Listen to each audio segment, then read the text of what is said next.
afternoon. We have Maulik Mehta from Deepak Group. Maulik bhai, good afternoon. Hi, good afternoon, and thank you. How do you see the industry in financial year 2022-23, and how are you going to overcome the challenges with respect to supply chain and others? I think 2020 to 23 is going to continue to be the year of supply chain disruptions and sometimes supply chain breakages. So it is going to continue to be a tough year from that perspective. However, demand is strong. Demand, I expect, will remain strong. And over and above that, I think all over the world, companies are looking at India not only to fill the gap in the supply chain, but are also prioritizing Indian suppliers when it comes to dependency and when it comes to reliability. So companies like Deepak, which are well integrated companies which have been in the space both India and internationally, do stand to benefit when a lot of customers look at the opportunities which will be not so much short term, but more medium and long term. On the innovation side, because of Atmanirbhar Bharat and a lot of innovations happening, which is going to differentiate what we can say big versus bigger companies. So how are you placed on that front, sir? And any new initiatives that you are planning this year? Yeah, so Prashant, as I told you before, I think in a previous discussion that we had, I am a believer in Atmanirbhar Bharat, but only as a stepping stone, not as a final objective. What I believe is it is the right intermediate step for a final step which should be make in India for the world.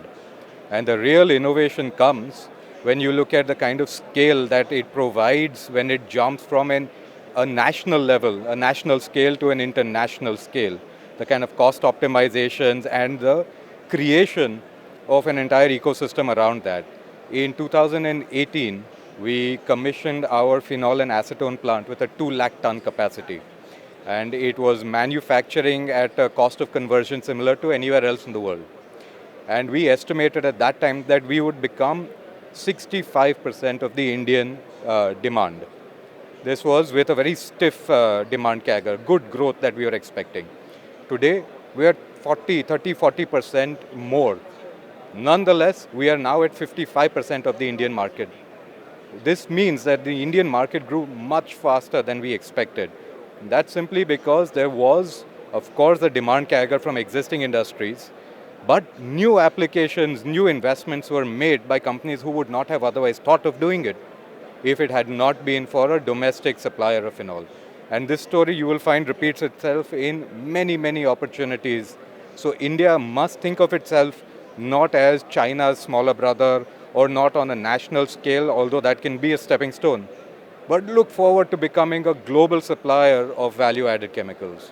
And we have the capacity, we have the entrepreneurial drive, and we have the spirit. And one last question, sir. How do we plan to take off if we are looking at a global supplier? So what things should be done by chemical companies? We need to help fix the infrastructure deficit that is there in this country.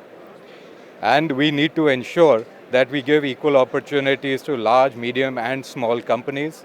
One thing that we certainly should do is see how best to link up a lot of the state-wide opportunities that are launched, along with a standardization of opportunities where the value comes not in one state or another state, but across an integrated platform.